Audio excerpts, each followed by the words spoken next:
আসসালামু আলাইকুম। আমি নুসরাত জাহান লিয়া। কেমন আছেন আপনারা? আলহামদুলিল্লাহ আমরা ভালো আছি। চলে এসেছি প্রতিদিনের ব্লগ নিয়ে। আজকে চলে এসেছি তালের রসের কেক। সংরক্ষণ করে রাখা তালের রস দিয়ে কেকটা বানিয়েছি। আসুন দেখাই, শেয়ার করে। আর প্রচণ্ড গরম পড়েছে, খেতে কিন্তু খুবই ভালো লাগবে।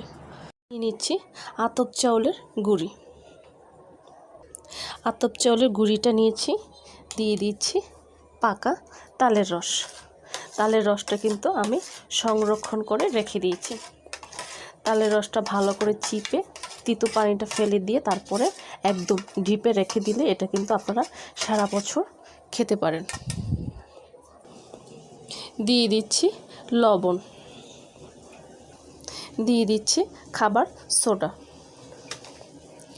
দিয়ে দিচ্ছি চিনি। আজকে আমি চিনি দিয়ে এটা বানাবো। এটা আমি হাত দিয়ে মাখাবো। চাইলে আখের গুড় বা খেজুরের গুঁড়ো দিতে পারেন।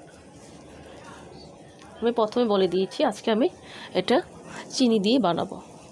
এখন হাত দিয়ে আমি ভালো করে মেখে নেব। পানি কিন্তু আমি এখনও দিইনি। ভালো করে মেখে নেওয়ার পর পানিটা দেব। সম্পূর্ণটা আমি হাত দিয়ে মাখিয়ে নিয়েছি। এখন এর মধ্যে দিয়ে দিচ্ছি পানি।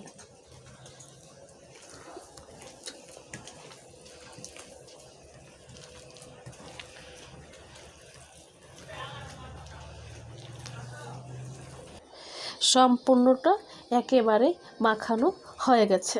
এখন বাজে রাত্র 7:30। এশারা আজান এখনও হয়নি। আর এটা আমি এখন রেখে দেব। আর এটা বানাবো কালকে ঠিক সকালবেলা, যখন এটা সম্পূর্ণটা ফুলবে। এটাকে কি বলে, আমরা যারা কুমিল্লা থাকি, মানে কুমিল্লার মানুষ, তারা এটাকে বলে জো। অন্য অন্য জায়গায় কী বলে এটা আমরা জানি না। তো এটা জো না আসা পর্যন্ত এটাকে কিন্তু বানানো যাবে না।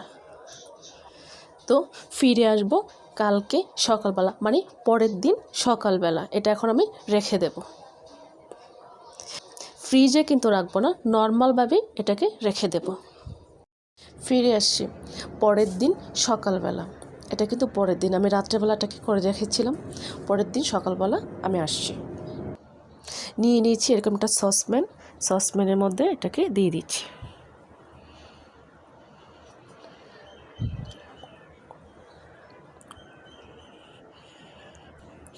এটা সম্পূর্ণটা আমি ঢেলে দিয়েছি। এখন একটু বিছিয়ে দিচ্ছি পুরোটার মধ্যে।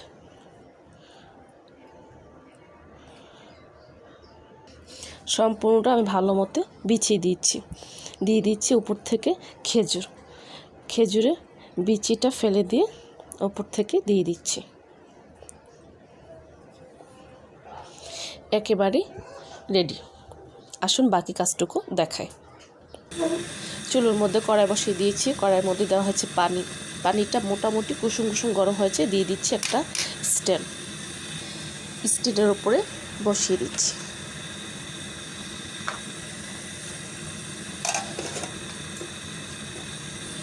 চুলোর আঁচটা কিন্তু মাঝারি ধরনের রাখতে হবে। এখন আমি এটাকে ঢেকে দিয়েছি। মাঝারি ধরনের আঁচে এটাকে বানাতে হবে। তো কতটা সময় লাগবে আমি সঠিক বলতে পারছি না। তো ফিরে আসবো সম্পূর্ণটা রেডি হওয়ার পর। অনেকটা সময় লেগে গেছে।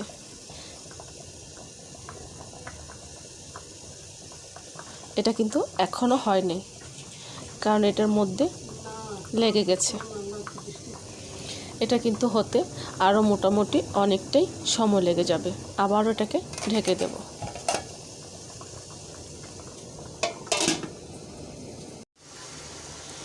ফিরে আসছি অনেকটা সময় পর।